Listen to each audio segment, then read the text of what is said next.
Well, thank you very much. Thank you for coming from all those distant places. And thank you to the musicians. I thought your music was just terrific. And I'd love to hear you sing about "I'm only afraid of what you do in the name of your God" in every church I've ever been to. But let me say, first of all, to the members of this congregation and to Roger, how delighted I am to be back in this unusual community of faith. I don't think I know of any congregation that I've visited in my entire career that is quite like this one. You're located in the heart of the United States. You're in a city that is the headquarters and the ministry training center for the Assemblies of God. And yet this church, under this pastor, has dared to define itself differently. It's not that you want to be negative to traditional Christian views, so much as you want to expand the possibilities for people living in our time who cannot bend their minds into a first century pretzel in order to be comfortable with the traditional views.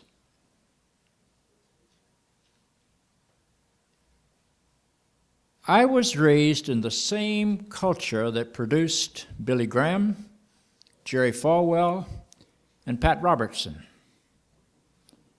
Indeed, when I was a child, carrying the Charlotte Observer from about 4:30 in the morning till about 6 o'clock in the morning, the last paper on my Charlotte Observer paper route was the Graham Brothers Dairy Farm, where Billy's father, Frank, ran the dairy, and where Billy grew up and lived.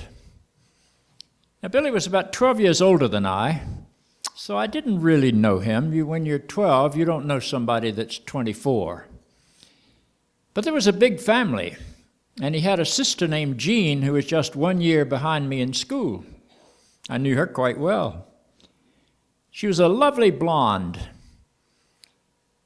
I frequently thought I'd like to date her, but I was afraid, because if I tried to park, she'd try to save me. And the last thing you want to have happen to you when you're trying to park is to get saved. I have a great deal of respect for the integrity of Billy Graham. But if I were going to produce a movie of his life and thought, I would have to go to a studio called 18th Century Fox to do it.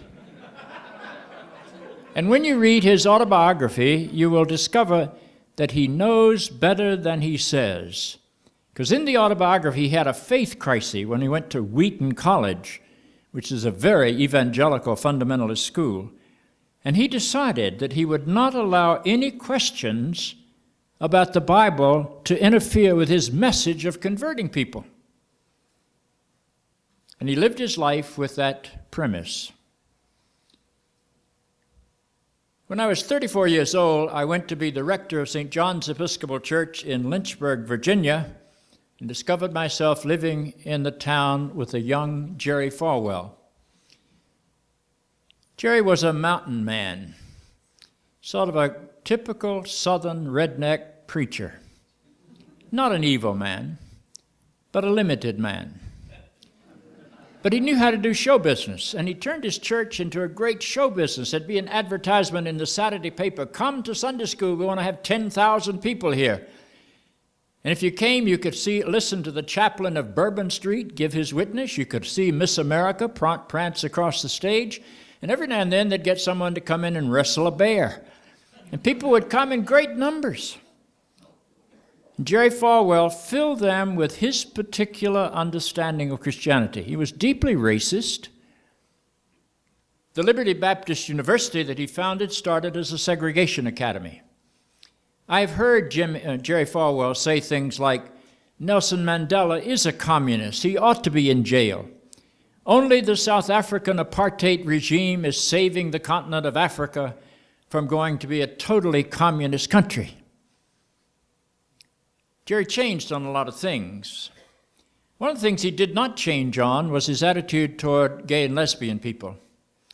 He was very bitter. very negative, very hostile. Because Jerry achieved such a great reputation in this country, a publisher decided that he should write his autobiography. He had a great audience. They would be out to listen or to buy it, to hear it. The trouble was Jerry didn't know how to write. And so he hired a ghostwriter. This ghostwriter, whose name was Mel White, lived with Jerry very closely for about 2 years while he wrote Jerry Falwell's autobiography. And when the autobiography came out, Mel White came out. And it became obvious that the person with whom Jerry had been very closely associated for 2 years as he told his life story was himself a gay man. And Mel White formed an organization called Soul Force. And one of the things he tried to do was to get Jerry to be more or less hostile publicly in his attitude toward homosexual people. So he would picket Jerry Falwell's church. And he finally got Jerry to agree that he would meet with 200 born-again evangelical gay and lesbian Christians. Well, Jerry didn't believe there were 200 born-again evangelical gay and lesbian Christians, so he agreed to meet with them and to eat with them. This was in the year 2000 when we were having a presidential race, and George W. Bush, was running against John McCain, and there was a religious right candidate named Gary Bauer in the race. When Gary Bauer heard that Jerry was going to meet with these 200 born-again homosexual people, he sent him a wire and said, "You're tearing up my campaign." And so Jerry got cold feet and backed out. And upon pressure from Mel White, Jerry finally agreed that he would meet with them because he had given his word. But he said, "I will not eat with them, because the Bible says you cannot eat with sinners." So he said, "Jerry, who do you eat with?" "Jerry, can you even eat alone?" It was pretty obvious that Jerry ate.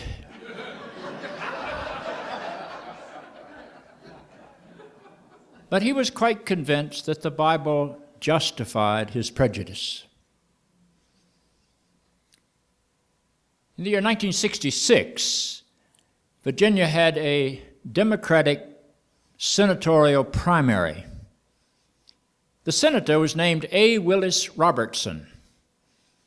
He'd been in the Senate of the United States for 4 terms. He was running for a 5th. He was 78 years old. He was challenged by a young state senator from Portsmouth. His name was William Belser Spong, Jr. He was my first cousin and my very close friend. It was an interesting race. Bill defeated him in the Democratic primary, and in Virginia in 1966, that was tantamount to election. You never ran against a Republican because there just weren't any Republicans.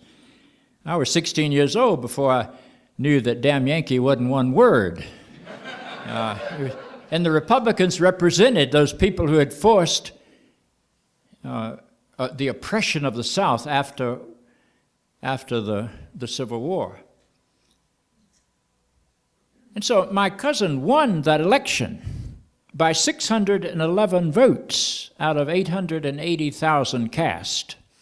We called him Landslide Spong. I don't even remember who the Republican candidate against him was because he didn't even campaign. It was just a name that nobody had ever heard. But you've listened to Pat Robertson quote the Bible in justification of the most incredible things. Why did we have an earthquake in Haiti? It's because God was punishing the Haitians for throwing the French out in the early years of the 19th century.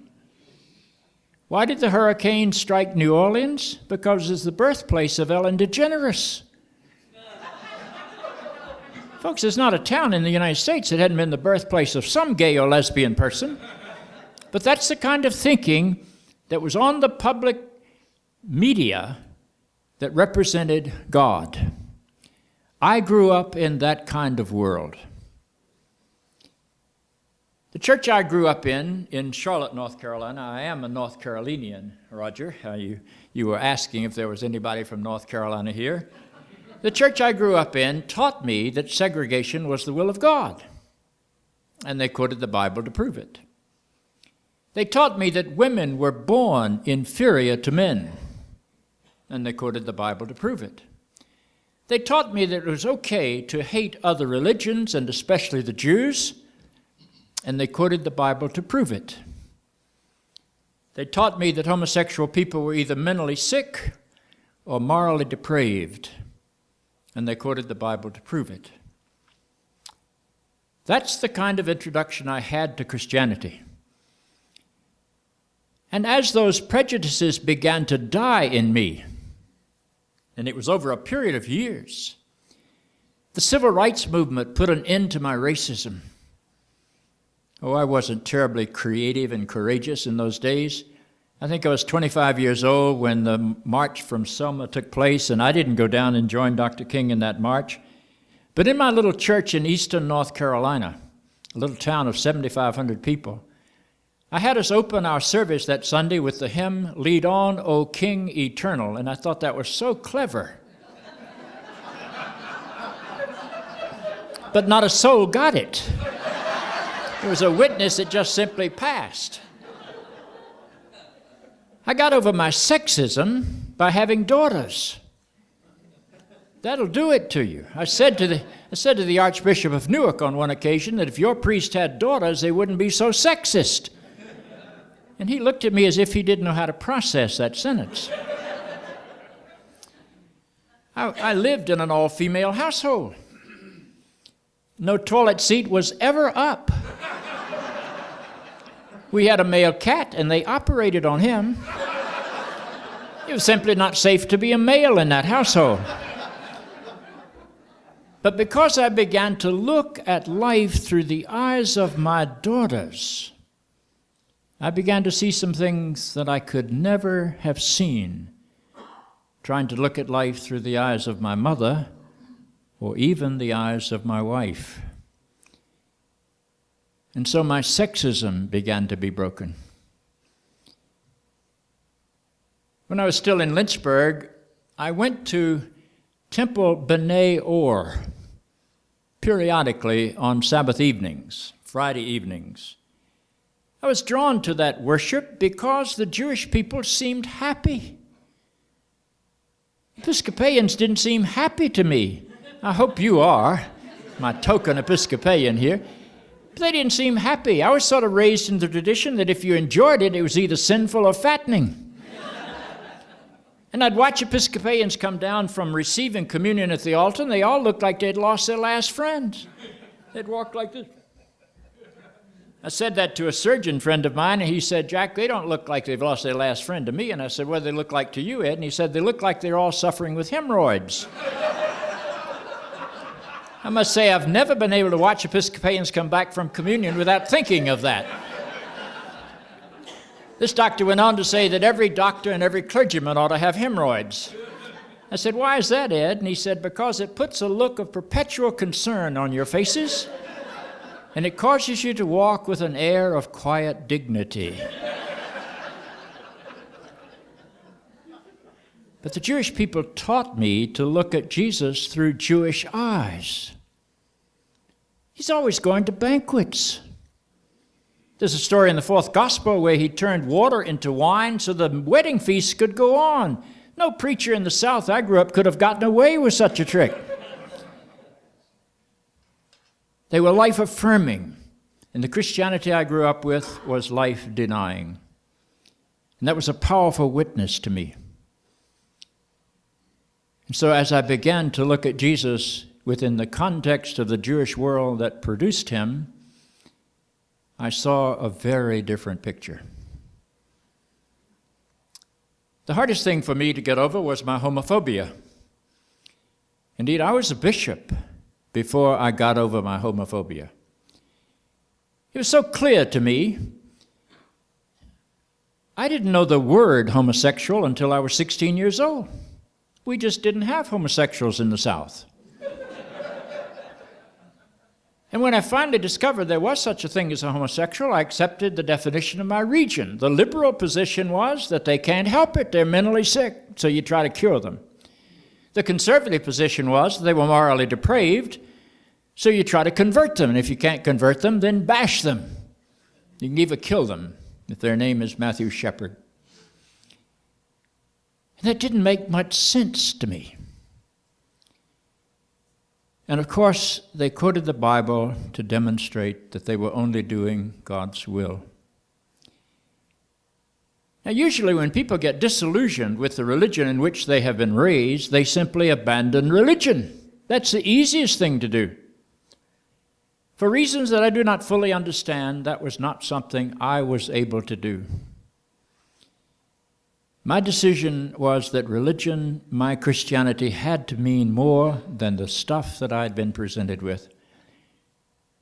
And so for reasons that are beyond my comprehension, I began to do serious study of the Scriptures to see if they were really being quoted accurately. I must say that's a very dangerous thing to do. No fundamentalist really wants you to read the Bible. Because when you read the Bible, you'll discover things that nobody ever talks about. Some time ago, I was asked to deliver a paper or give a lecture at something called the Hemlock Society. It's now called Compassion in Dying. It's this Oregon outfit that supports a person's right to determine how and when they shall die. They had never had a clergyman speak to this organization before because clergy, by and large, would say that suicide is a sin. Well, in order to prepare for this, I went through the Bible and picked out every sin for which the Bible says you ought to be put to death. Folks, there wouldn't be a one of us still living. The book of Deuteronomy says that if you talk back to your parents and are willfully disobedient, you shall be taken to the elders of the city and stoned until dead at the gates of the city. Please raise your hands, those of you who would still be alive today. The Bible says if you commit adultery or have sex outside of marriage, you shall be put to death, and I will not ask you to raise your hands to see if you would still be alive. The Bible says you shall be put to death if you worship a false god. Well, who is going to tell you who the true God is? Is it going to be the Pope? Is it going to be the Ayatollah? Is it going to be Pat Robertson? Is it going to be Ian Paisley? No matter who defines the true God, somebody's life is at risk. Does any human being know the true God? Is there not, as Paul Tillich used to say, a God beyond the gods of men and women's understanding? The one that I enjoyed the most when I discovered it is in Leviticus 20. You can go home and look it up. I've learned to quote the Bible just like the people on the street corners. It's not a text you'll ever hear preached on, but in Leviticus 20 it says, you shall be put to death if you have sex with your mother-in-law. Now, how many of you knew that was in the Bible? How many of you ever heard it preached on? You know, clergy aren't going to preach on something that most people can't imagine doing. And when you laugh, it's because you've just tried to imagine it. So as I read the Bible, I came to some very different conclusions. And that sent me into a lifetime of biblical study. And I'm going to talk about that Bible this evening. But I can't talk about it all. There's 66 books in the Bible. That's without the Apocrypha. And they were written over a period of about 1,000 years, roughly from 1000 BCE until about 130 or 140 of this common era, written by a wide variety of authors. I've tried to address the whole book in some books I've written. One was called Rescuing the Bible from Fundamentalism. Another was called Reclaiming the Bible for a Non-Religious World, where in the course of 300 to 400 pages you can look at everything in the Bible, at least superficially, but I can't do that on a weekend. So what I've decided to do is to take one single book of the Bible and try to introduce you to it in a non-literalistic way and see if that doesn't illumine some things that are very, very different. And the book I've chosen is the Gospel of John. I didn't choose it willy-nilly. I chose it because it was one of the last books of the Bible that I personally could come to appreciate. I didn't appreciate the fourth gospel, primarily because I could not find Jesus' humanity in it. He seemed to be a divine visitor from outer space. This gospel suggests he was pre-existent. It suggests that he is clairvoyant. It suggests that he is identical with God. It suggests that he's sort of God in disguise. The Jesus I thought I would meet in the fourth gospel was to God something like Clark Kent is to Superman. He was God in disguise. You didn't know he was really God. You really thought he was human until he went into the phone booth and took off his shirt, and the big S appeared on his chest. So I was not drawn to the Gospel of John. The second reason I did not care for this gospel was that this gospel seemed to me to smell of anti-Semitism.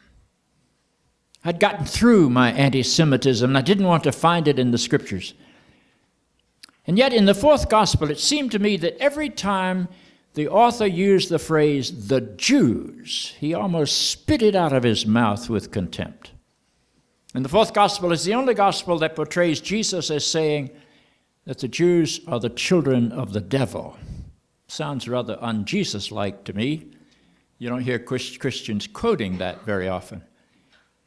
So I was not interested in a book that seemed to me to perpetuate what I think is the deepest shame in Christian history, the biggest blot on our integrity as Christians, the way we have treated Jews through the centuries. But it's awfully hard to avoid the Gospel of John when you're a priest or a bishop. The Gospel of John feeds our hearts and our minds and our souls at almost every funeral that we attend in the Christian church. You might not be aware that you're hearing the words of John's Gospel because most people don't separate them, but you are. Let not your hearts be troubled. You believe in God, believe also in me. That's from John. In my Father's house are many mansions. If it were not so, I would have told you. I go to prepare a place for you. That's from the Gospel of John. I am the resurrection and the life, saith the Lord. He who believes in me, though he were dead, yet shall he live. That's the Gospel of John. You can almost not have a Christian funeral without readings from St. John. So John's words have permeated into the lives of Christian people in our society very, very deeply. But it took me a long time to get over my negativity to this book. In the year 2005, for a number of reasons that I don't have time to go into, I began to do an intensive study of the fourth gospel. From 2005 until 2011, I hardly read anything else.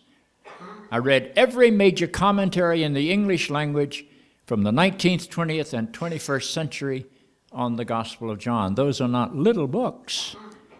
They're 1,200 pages and 1,600 pages and 2,200 pages, long, long commentaries. And in that period of time, I came to a very different understanding of this book. So I'd like to share with you some of that understanding. And I'd like to do it in simple language with just stating some facts that sometimes surprise people. Fact number one, the gospel we call John is the last of the four gospels to be written. It was written between the years 95 and 100. That means it was written 65 to 70 years after the crucifixion. 65 to 70 years. In a period of history where a generation was about 20 years at most, this means that we need to embrace the fact that the Gospel of John is a product of the third generation of Christians. These are not eyewitnesses. This is the third generation.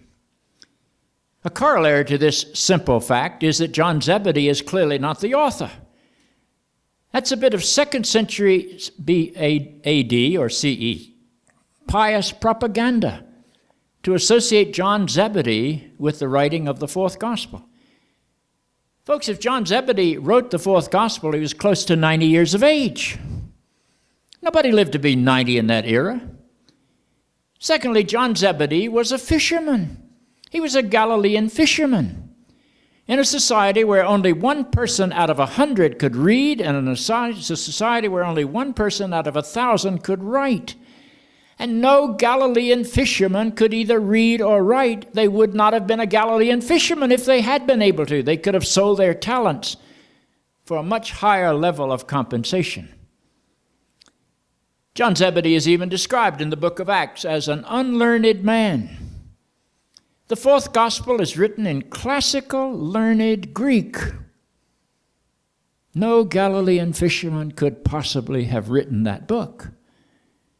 So we're not dealing with an eyewitness. We're dealing with something very, very different. And one of the ways that you do Bible study today is to try to separate the book from the blending of the Bible that is in most of our minds. Most of us have a vague sense of the Jesus story, but we have no sense that this fact came out of Mark, and this one out of Matthew, and this one out of Luke, and this one out of John, because we don't put those together. We act as if they were always bound in one book, and that they're supposed to complement each other. So we blend them, sort of like making sausage. You never can separate what went into the sausage once it's put into the sausage. And we do this in all sorts of ways in our lives. All of you go to Christmas pageants once in a while. Every Christmas pageant I've ever seen puts the cause of biblical scholarship back another 50 years.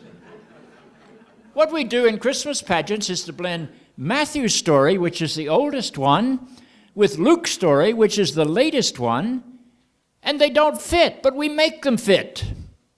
And we make them fit in Christmas pageants by following Luke's storyline till we get to the end. Then we tack on Matthew's wise men as the final scene. But there's so many incompatibilities in these two stories that we're not aware of. In Matthew, Mary and Joseph live in a house in Bethlehem. It's so recognizable that a star can stop over it and bathe it in its light. So there's no need to go down to Bethlehem to be enrolled. They already live there. It's only in Luke that they live in Nazareth, and so they have to go down to be enrolled in some sort of taxation, which in itself is absurd. Can you imagine some emperor, some president of the United States, some member of the Tea Party? Can you imagine anybody saying we're going to have a national enrollment and you've got to go back to your ancestral home, and Joseph had to go back to Bethlehem because he was the heir of King David? Folks, there are 1,000 years between King David and Joseph. King David had over 300 wives. God knows how many direct descendants he had. And if you trace it through 1,000 years, that's 50 generations. There would be over 1 billion direct descendants of King David. And they all had to go back. How many of you know where your ancestors were 1,000 years ago? Can you imagine 1 billion people making headway toward Bethlehem, a town of some 300? It's no wonder there was no room in the inn. And besides that, Quirinius did not become governor of Syria until Jesus was about 10 or 11 years old. We know that from other history. So these stories aren't meant to be literal, and they certainly aren't meant to be blended. In Matthew's story, the Christ child is under threat by King Herod, so they have to flee down to Egypt. And only later, when King Herod dies, does a vision of an angel tell them they can come back to Bethlehem, where they had a home. And then they hear that King Herod's son is on the throne. He's just as bad as King Herod. It's sort of like getting George II after you've had George I. And so they flee up to Galilee. And this is supposed to be led by an angel or a vision. But in Luke's story, as soon as the baby has been born and the circumcision has taken place on the 7th day, and the presentation in the temple takes place on the 40th day, then they leisurely make their way back to their home in Nazareth. These stories are not compatible. They were not written to supplement each other. They were not written to be the fodder of our Christmas pageants. We blend them because that's the way we remember the Bible. Get to the other end of Jesus' life, you have the similar problem. How many of you have ever been to a church on Good Friday that said the sermons would be on the 7 last words that Jesus spoke from the cross? Well, that's a nice scheme, only trouble is he never spoke 7 last words from the cross. And the only way they get to 7 is they take the one word he spoke from the cross in the first 2 Gospels, Mark and Matthew, which Luke threw out and put in 3 brand new ones. And John comes along, he throws out everything that was in Mark, Matthew, and Luke and puts in 3 that nobody's ever heard of before. And only by adding them up do you get 7. The certainty is that Jesus never spoke all 7. The probability is he never spoke any one of them. But we've blended the story because that's the way we approach the Bible. So what I'd like to do in the remaining time, and I do hope we'll have time to at least have some dialogue after this is over. What I'd like to do in the remaining time is to go through a series of what I call bullet points that enable us to see John's Gospel standing by itself, apart from all of the others, as something different and something unique. So here goes. Bullet point number 1. Some of these may surprise you. There is no story of Jesus' birth in the 4th Gospel. None at all. It's simply not there. Not only is there no story of Jesus having had a miraculous birth in the last Gospel to be written, but on 2 different occasions in the 4th Gospel, once in chapter 1 and once in chapter 6, the author says, without any explanation, that Jesus is the son of Joseph. Now, how many people knew that? We might know there's no birth story in Mark. Paul doesn't seem to know that there was any miraculous birth story.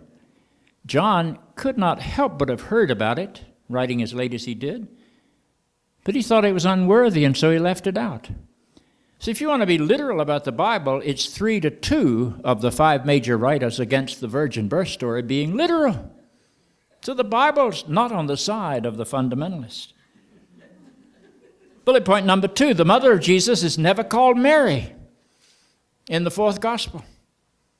There are only 2 Marys in the 4th Gospel. One is Mary Magdalene, and the other is Mary, the sister of Martha. The mother of Jesus is never called Mary. And I'll have some more to say about that figure as the weekend develops. Bullet point number 3, John the Baptist does not baptize Jesus in the 4th Gospel. Well, he baptizes him in Mark and Matthew and Luke, but not in the 4th Gospel. All he does in the 4th Gospel is to bear witness to him.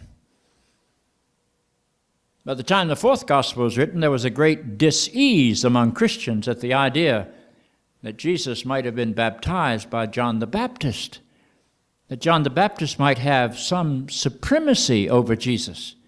Besides that, John the Baptist's baptism was for the forgiveness of sins.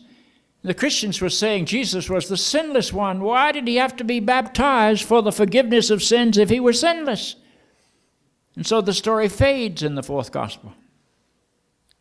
And John the Baptist never baptizes Jesus. The next bullet point. There are no parables of Jesus in the 4th Gospel. They simply aren't there. Jesus never speaks in parables in the 4th Gospel. Jesus never gives short, pithy, easy-to-remember sayings in the 4th Gospel. The only time Jesus speaks in the 4th Gospel, it's in long, sometimes convoluted dialogues and monologues, discourses. Chapters 13, 14, 15, and 16 in the 4th Gospel are all the farewell discourses of Jesus, long, tedious sayings. Nothing short, nothing memorable. And even that's funny because when you get to chapter 14, halfway through these long discourses, Jesus says, "Rise, let us be going." But nobody gets up and he goes on for 2 more chapters, 15 and 16. So the Jesus you meet in the 4th Gospel never gives parables or short, pithy, easy-to-remember sayings. Next bullet point, there's no story of Jesus being tempted in the wilderness by the forces of the devil in the fourth gospel. There's no story of Jesus being transfigured on the Mount of Transfiguration and Moses and Elijah chatting with him in the fourth gospel. There is no Sermon on the Mount or anything close to it in the fourth gospel. The next bullet point. Miracles have been changed into something that John calls signs. There is a difference. A miracle is sort of an objective event that you can see and try to describe. A sign is a subjective event that points to some reality far beyond itself, that's filled with mystery. And John tells us 7 signs. They're in what we call the book of signs. They fill up the chapters from chapter 2 to chapter 11. The middle 5 of the 7 are at least similar to miracle stories that have been told in the earlier Gospels. But the first one and the last one, nobody's ever heard of before. The first sign was the changing of water into wine at a wedding feast in Cana of Galilee. It's the first place where the mother of Jesus makes her appearance. Jesus has gone with his mother and his closest friends, his disciples, to a wedding. Wonder whose wedding it was. But Jesus' mother is placed into the role of the mother of the groom. In Jewish society, it was the groom's family that entertained at the wedding feast. And so when they run out of wine in this story, they come to Mary because she's in charge, except they don't call her Mary. They come to the mother of Jesus.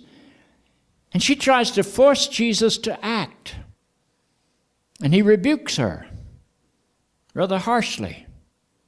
He tells her that his time has not yet come.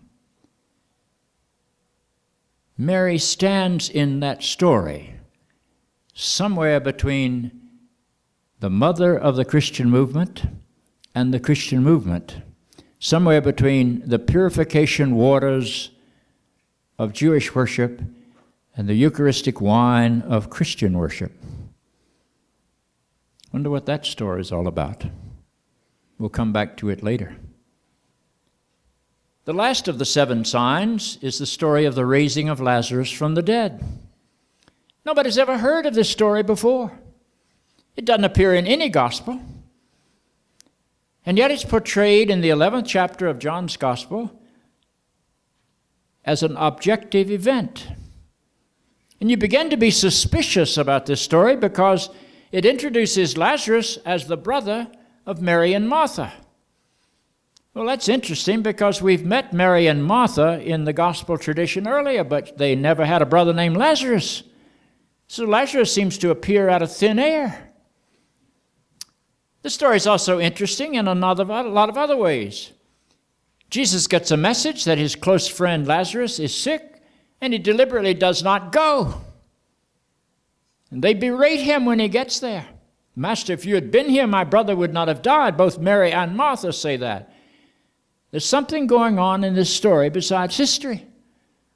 And by the time Jesus gets there, Lazarus is not only dead, but he's buried. He's been in the tomb for 4 days. He's bound in the burial cloths, where they would bind the arms to the side and tie the legs together before they put him into the tomb. By the time Jesus gets there, his flesh has already begun to decay. How do we know? Because Martha says, Jesus, please don't open the tomb. He's been dead 4 days. And the King James Bible says, quote, and already he stinketh, unquote. The Revised Standard Version is a little more circumspect. It says, already there will be an odor. The next thing that's unusual about this story is that there are a lot of people there. It's a great big public event. The mourners are still around, and some of them are Jesus' most severe critics.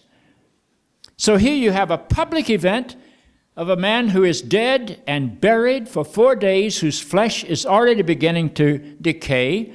And Jesus goes out to the cave, orders a stone taken away, and calls for the dead man to come forth. And here he comes, looking like a refugee from the Addams family. And nobody writes about that story for 65 years? Can that be literal? Are any of the signs literal? The first one and the seventh one certainly seem to be symbolic stories.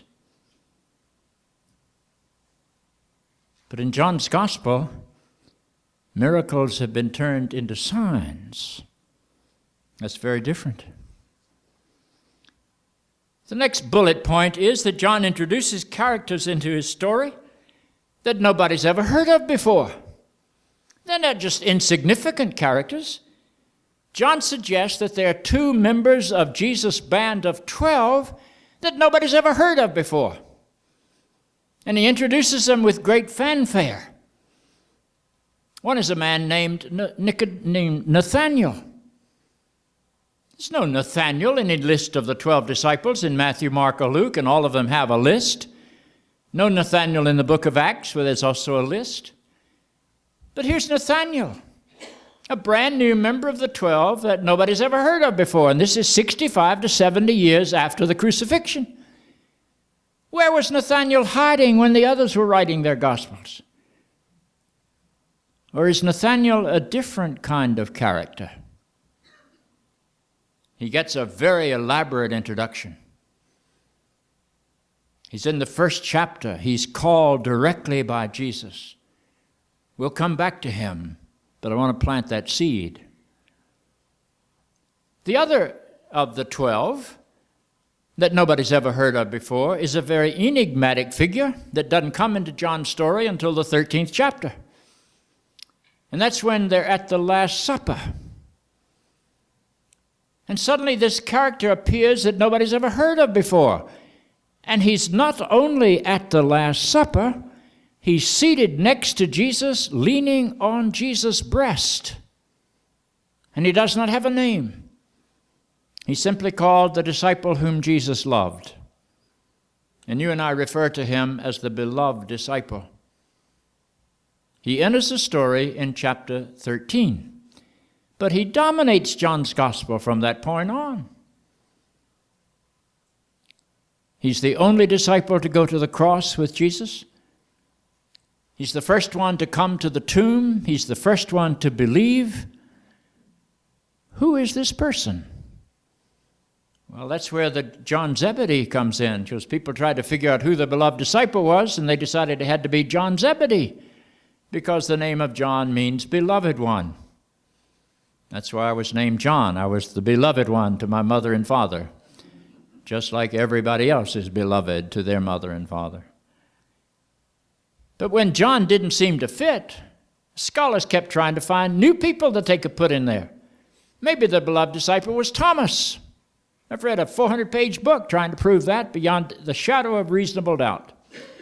Maybe it was James, the brother of Jesus. Maybe it was Mary Magdalene. That has a little cachet. There was a tradition deep in the Christian world that there was something more than just friendship in the relationship between Jesus and Mary Magdalene. We see that even in Jesus Christ Superstar, where Magdalene sings a love song to Jesus. I don't know how to love him. Lots of medieval literature about a loving relationship between Jesus and Magdalene.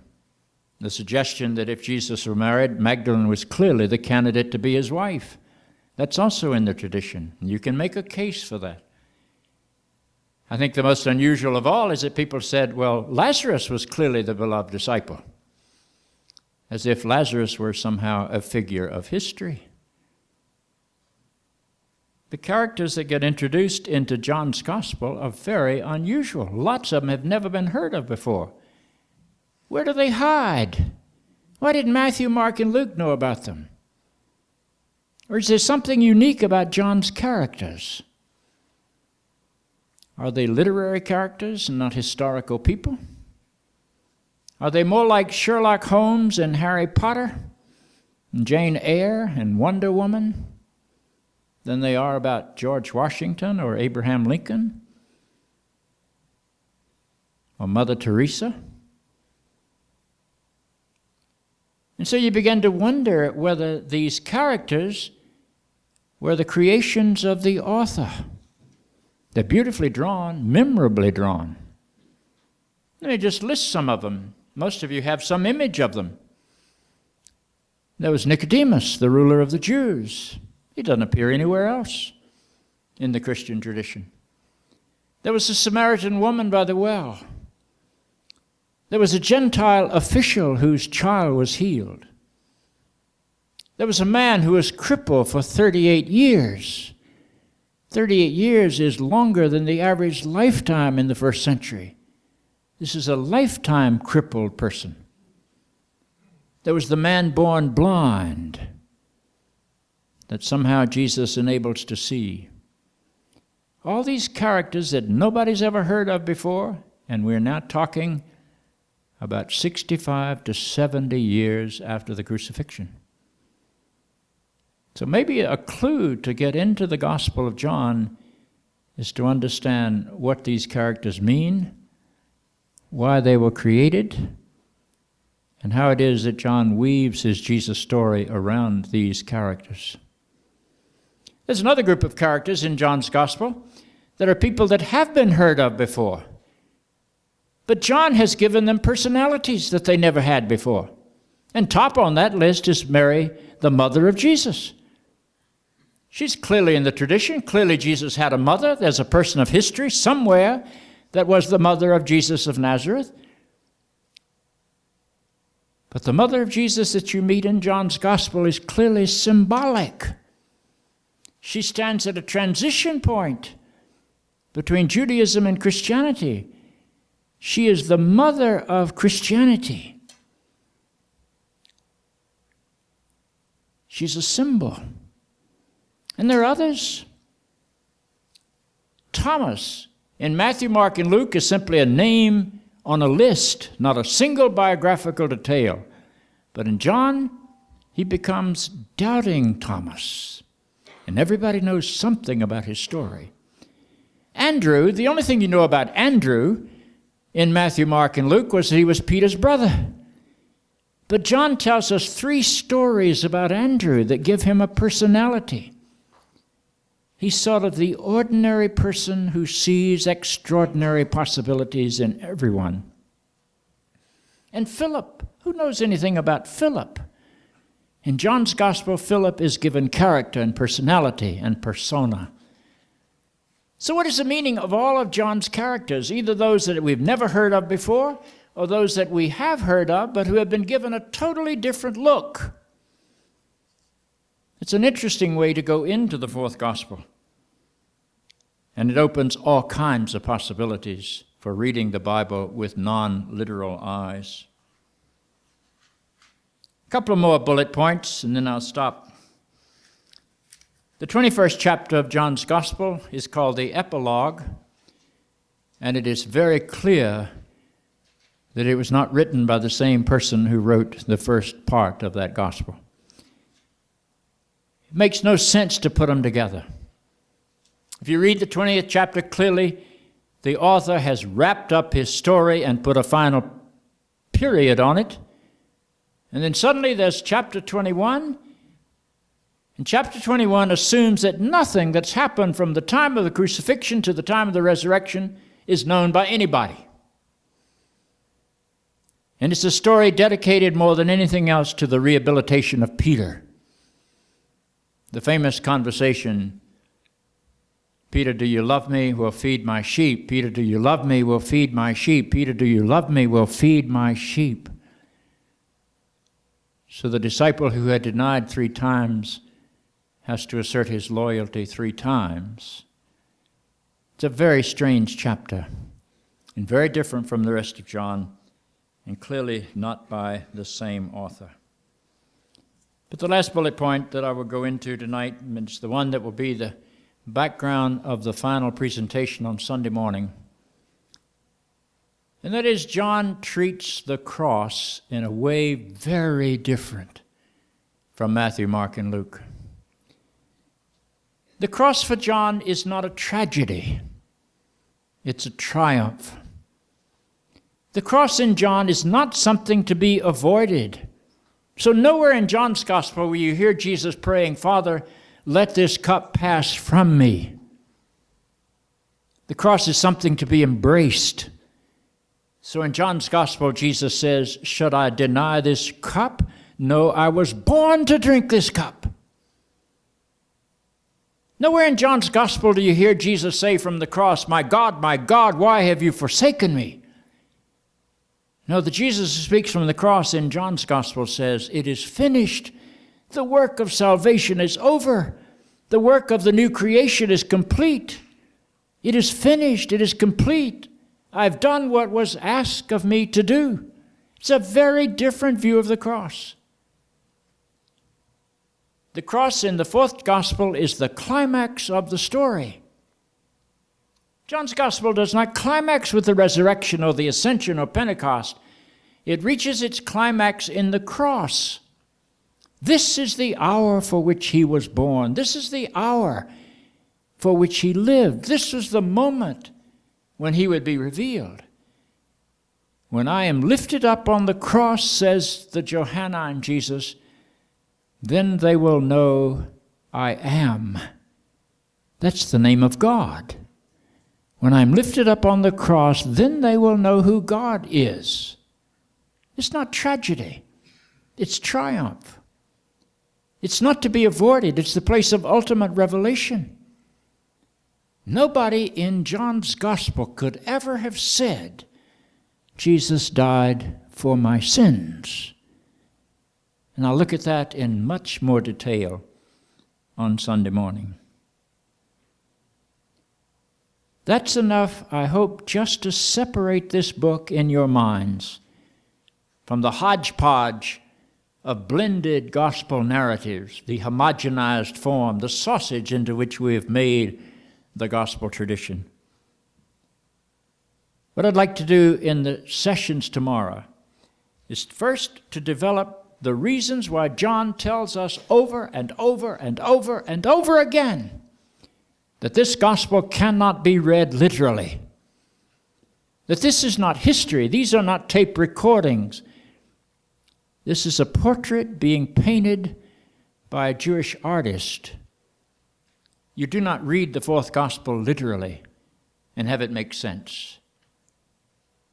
And then in the second presentation tomorrow, I will take the characters and develop 2 or 3 of them in much more detail so that it becomes clear and obvious that John is developing storylines, not writing historical features. He is interpreting the impact of the life of Jesus upon a number of individuals who are representative of different types of human beings. John's gospel was not meant to be a biography. It was not to be history. He had no tape recorder whereby he could recall exactly what Jesus said. He creates all of the sayings that he places into the mouth of Jesus. Can you imagine, for example, Jesus wandering around in either Galilee or in Jerusalem and saying, "Oh, by the way, I am the bread of life. Unless you eat my flesh and drink my blood, you have no life in you." If somebody came into this room and started saying that, wouldn't you go after him with a butterfly net and put him in an institution? And when you read John's gospel literally, you get radical absurdities. When you read John's gospel in the way I think this gospel was meant to be read, you see it as a call into the fullness of our humanity. And Jesus becomes the symbol of what the fullness of our humanity looks like. So as you learn to read the Bible with a different set of eyes than the ones with which most of us were trained to read the Bible in our childhood, in our culture, and in our society, you don't lose it. It doesn't disappear because it's no longer literal. It doesn't just become nonsense or have to close your minds and say, I believe it because it's the Word of God.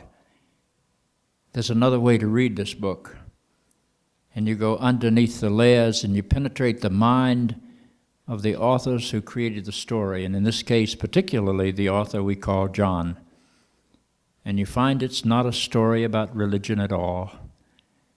It's a story about life, about love, about humanity, about acting in such a way as you enhance the humanity of other people. And the more deeply and fully human you and I become, the more we too, like Jesus, can be a life through which God is perceived to be living.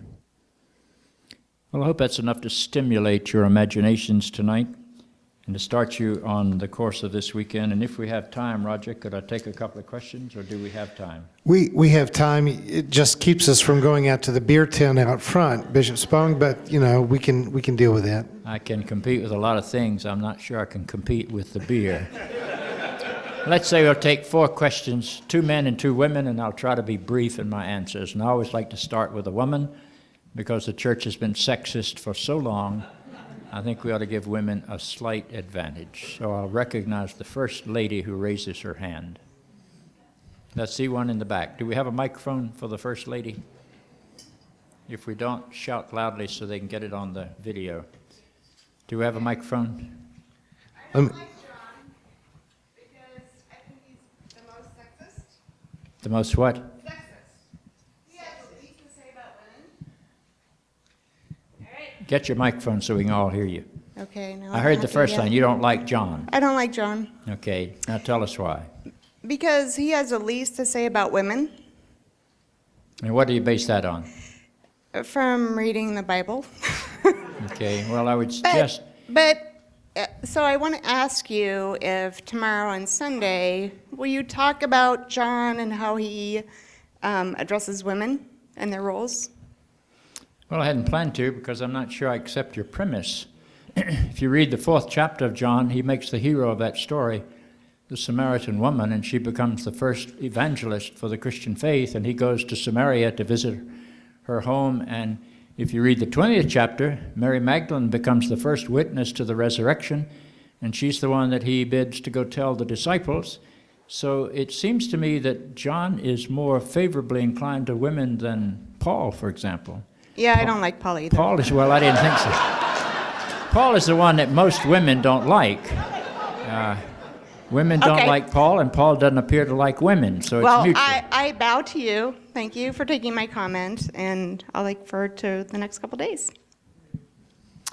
Well, I'll think about that some more just because you raised it, so thank you for doing that for me. I try to be sensitive to sexism in the scriptures, but I don't believe that I've confronted it in John near the way I confront it in Paul. And Paul says some really dreadful things. He says, women are to keep quiet in church. Well, that's interesting. And Paul says that I forbid a man to have authority over a woman. It's the other way around. I forbid a woman to have authority over a man. That's right. Well, let me tell you that I have a daughter who is a major in the United States Marine Corps, a helicopter pilot with 3 tours of duty in Mr. Bush's Iraq War. And I can't imagine her finding that text very appealing. You know, when she walked in, the people saluted. They didn't ask whether she was a woman or not. She was a major. And so they saluted. And I think one of the things that women have done in our day is to force people to look at them through a different lens from the one I grew up with, just because of their sheer competence. My church ordained women for the first time in, let me see if I can get the right, I think it was 1977. And so that's 23 plus 14, that's 37 years. In 37 years' time of having women, We now have about half of our clergy who are women. We have about 30 of our bishops who are women. And the head of the entire Episcopal Church, the one we call the primate, is a woman named Catherine Jeffers Shorey. That's rather remarkable progress in 37 years for what had been a beleaguered minority. And women are now in every seminary teaching Scripture and teaching theology, and theology and Scripture are beginning to be subjected to the insights of women. And the hierarchy of the church is beginning to be infected, that's the way some would say it, infected with the presence of women. Because women, and I don't mean to be stereotypical, but women go through a different reasoning process from men. Women are more inclusive, women are more circular, they're less hierarchical. That may be cultural, but it's still a fact. And so the church has benefited enormously from having to deal with women in high places. And that's why I think the two major churches that still don't ordain women, the Roman Catholics and the Eastern Orthodox, are simply scared to death that their enclaves of holiness will be polluted by the presence of sinful women. And it would be so much to their good if they were so polluted. But thank you for your question. Take a gentleman. Yes, sir. Microphone's got to come all the way to the front. Here it is. You've never looked better, Oprah. Is there any data or information that points to who might have written John? Well, not really. In the field of Johannine scholarship today, the debate is not about whether one person wrote it, but how many people wrote it. And the debate is between 3 and 5. That is, scholars believe they have discerned the hands of at least 3 different authors in the chapters of John. Now, the way that I haven't got time to go into how they see that, but there are some radical contradictions in the way Jesus is approached in different parts of the gospel. In some, his titles are very Jewish. He's the prophet of whom Moses spoke. He's the new Moses. He's the new Elijah. In others, he was with God from the beginning, and he became flesh. That's very different. That's very different. Could the same person have written those? Well, if he had grown an awful lot, maybe so. But that's where the debate is. Raymond Brown, who's probably the greatest American Johannine scholar of the 20th century, argues that there are 5 different authors of this gospel. But he cheats a little because he says 2 of them were oral sources, not written sources. Well, I don't know how you trace that. And a man named Urban von Walde, who teaches, I believe, at DePaul in Chicago, has written this massive commentary, 3 volumes, 2,200 pages, and he argues for 3, and he goes through John's Gospel and pulls out every verse and assigns it to one of his 3 authors. It's a fascinating study. I'm not willing to make my case with him, but I think it's worth the study. I don't know. I suspect there's more than one. If I had to say, I'd say at least 3, because I think the Epilogue is a totally different author, and I find at least 2 authors in the corpus. But who they are, they would be late 1st century people. They would have to speak Greek. They would also have to be Palestinian Jews, because they're so familiar with the landscape in Jerusalem and in Palestine that, they could find a lot of people that fill that category. Thank you. A lady.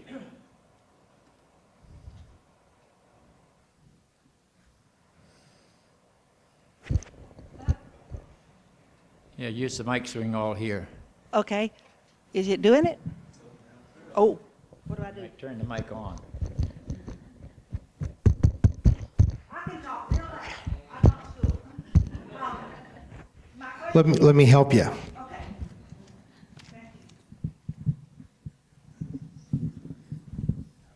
Now? Oh, Yeah, yeah. wonderful. Definitely. Your previous voice was just beautiful. We just couldn't hear it. Thank you. My kids didn't think so. My question is, do you think that throughout history, from the writing of that gospel and all the other things that were transpiring in the couple of centuries around that time, have there been folks like you attempting to uncover what the meanings and the purposes really were? And if so, why in the world didn't any of it triumph? Well, there's a conspiracy in the church not to let lay people know anything about the Bible because they might stop believing. And it's not very healthy for the church if you stop believing because you usually stop contributing. I think I could make the case that what I'm saying about John fully understood. And that what happened was that he was later misunderstood. When I look for reasons why he might have been later misunderstood, to me it's very clear. Christianity was born as a movement within Jews. Christianity did not separate from the synagogue until the year 88 of this common era. That is, 58 years after the crucifixion, the Jesus movement was still part of the synagogue. Most people don't embrace that. So by the time it separated, Mark and Matthew had both been written, so they're written under the influence of the synagogue. And when you read them under the influence of the synagogue, they read very differently from when Gentiles without any Jewish knowledge or background would read them in future generations. Now, by 150 of this common era, there was hardly a Jew left in the Christian movement. So all of the people who read the Gospels, tried to interpret the Gospels, wrote commentaries on the Gospels, were Gentiles who had no earthly understanding what these Jewish writers were writing about. Let me illustrate that very briefly if I can. In Matthew's Gospel, the father of Jesus, a man named Joseph, is introduced for the first time in Christian history. There's no record of any Joseph anywhere before about 85 when Matthew writes. Mark didn't know anything about a father named Joseph. Paul certainly doesn't know anything about it. He's introduced in Matthew's Gospel about the year 85. That's the first time we've ever heard that there was a father of Jesus named Joseph. And then he disappears. As soon as the birth narratives are over, Joseph disappears. And people say, well, what happened to him? Well, when I was a kid growing up in Holy Comforter Church in Charlotte, North Carolina, I was told that Joseph was a lot older than Mary, and he probably died while Jesus was just a baby, and that accounts for the fact that he disappears from the story. And I accepted that. That seemed rational. Every picture I'd ever seen of Joseph, he was a lot older than Mary. And then I discovered that the idea of Joseph as a very old man comes out of a 2nd century apocryphal gospel named the Proto-Gospel of James. And that gospel purports to tell the story of how Mary was raised from infancy to be the bearer of the Christ child. And she was raised according to the Proto-Gospel of James, about which they know absolutely nothing. That is about Mary's early life. They know absolutely nothing. It's all fantasy. But she's taken and raised by, quote, holy women, so that she can be a properly prepared vessel to bear the Christ child to the world. This is 2nd century. But when Mary gets to be the age of puberty, under Jewish law, she has to have a male protector. And the only two kinds of male protectors of virgin daughters is either a father or a husband. And there's no father in this story. So these holy women seek to find a husband for Mary who will guarantee her perpetual virginity. Well, that cuts down the field of eligible husbands, I would suggest. And so they begin this search, and they decide that what they want to get is the proper protector is a man who's maybe widowed, who's already got grown children, who's older, who has no interest in sex. Now, I don't know how old it is to have no interest in sex, but that's old. And through a series of miraculous events, like his staff spouts flowers and starts growing, the lot sort of falls on this old man named Joseph. And that's where the idea that Joseph is a lot older than Mary comes from. And so that enters the tradition through a totally non-historical source. So then I raise the possibility, suppose that instead of dying young, there never was a Joseph. And that's a startling idea to most people. And I say, well, you don't have to agree with me, but just hold that as a possibility for a minute, and let me ask a couple of questions. If you're going to create an earthly father of Jesus, is there some reason why you might want to name him Joseph? Now, most Gentiles don't have any sense of Jewish history, but if you know anything about Jewish history, you know that the nation of the Jews finally divided into two realms. One was called Judah, and one was called the northern kingdom, or Israel. And the patriarch of the southern kingdom was a man named Judah. He was the fourth son of Leah, or of Jacob, by the wife named Leah. And the patriarch of the northern kingdom, where they had 10 tribes, but really there were just 2 of them that were dominant, and one was named Ephraim and one was named Manasseh. And Jacob didn't have any sons named Ephraim and Manasseh. But what happened was that Joseph was such a significant patriarch that when the Levites decided not to have a tribe and to become the holy people, they were one short, so they broke the Joseph tribe into 2, Ephraim and Manasseh. So the northern kingdom was basically the descendants of the patriarch Joseph. And in Jewish mythology, the first task of the Messiah was to bring together the broken Jewish nation. So you have to bring together Judah and Joseph. Matthew, in his genealogy with which he opens his gospel, says that Jesus is descended from King David, goes down through the kings. That's the tribe of Judah, so that's covered. Then by making the earthly father a man named Joseph, he brings the northern kingdom together so that in his infancy, Jesus unites both parts of the Jewish people. That's a big agenda. Another reason might be that if you go into the Old Testament, the name of Jesus is written Joshua, Joshua. It's the same name. Joshua is just an Aramaic or Hebrew spelling. Jesus is a Greek spelling, but it's the same name. There are 2 Josephs, 2 Joshuas, 2 Jesuses, 2 Joshuas in the Old Testament. One's the guy who fought the Battle of Jericho, who succeeded Moses. And if you read his biography, you'll discover that he's of the tribe of Joseph, so his father is named Joseph. The second Joshua is mentioned, I think it's in Obadiah, but not everybody reads Obadiah very frequently. But he's also mentioned in the first 8 chapters of Zechariah, which is read a little bit more. And in the 3rd chapter, he's a high priest, Joshua, Jesus the high priest. And he's got a father whose name is Jehozadak or Josadak, which is a variation of the name Joseph. So every other Jesus in the Old Testament has a Joseph as his father. So you have 2 pieces of data that might put that together. Now, hold your criticism or your doubt for just a minute, and then ask, well, if this is a fictitious character, a literary character that Matthew has created, where does he get the data to describe, the biographical data, to describe this Joseph? And you can read it. It's all in chapters 1 and 2 of Matthew. It's the only place you have biographical data. And if you read Matthew 1 and 2, you discover 3 things about Joseph, the earthly father of Jesus. 1, he's got a father named Jacob. 2, God never speaks to him except in a dream. Over and over again, God speaks to him, but only in a dream. And 3, his role in the drama of salvation is to save this child of promise from death at the hands of Herod. And how does he save him? He saves him by taking him down into Egypt. Now go back into the book of Genesis and read the story of Joseph the patriarch, chapters 37 to 50 of the book of Genesis. And there you find 3 things. 1, this Joseph has a father named Jacob. 2, this Joseph is overwhelmingly identified with dreams. He's called a dreamer.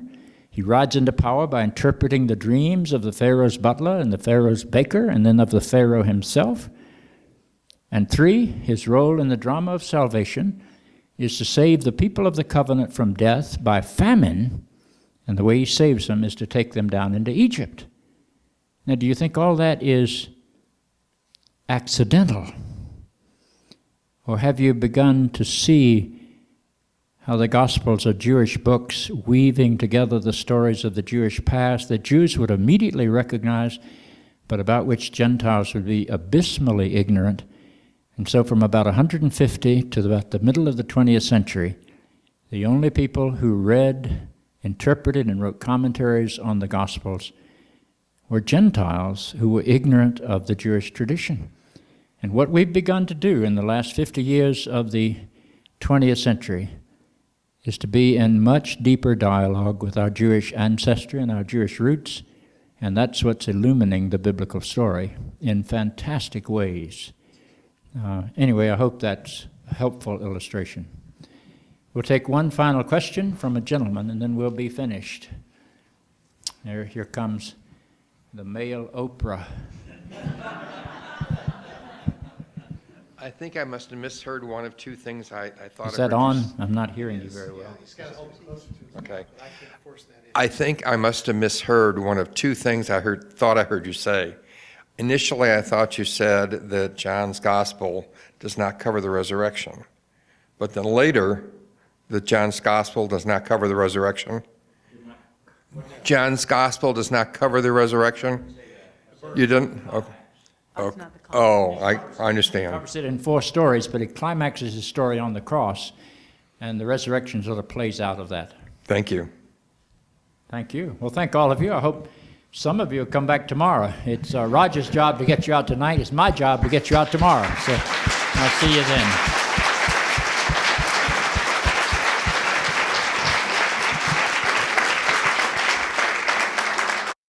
You have been watching a progressive Christian video from the Community Christian Church of Springfield, Missouri. We encourage our viewers to donate to our efforts in feeding the homeless and hungry of our community.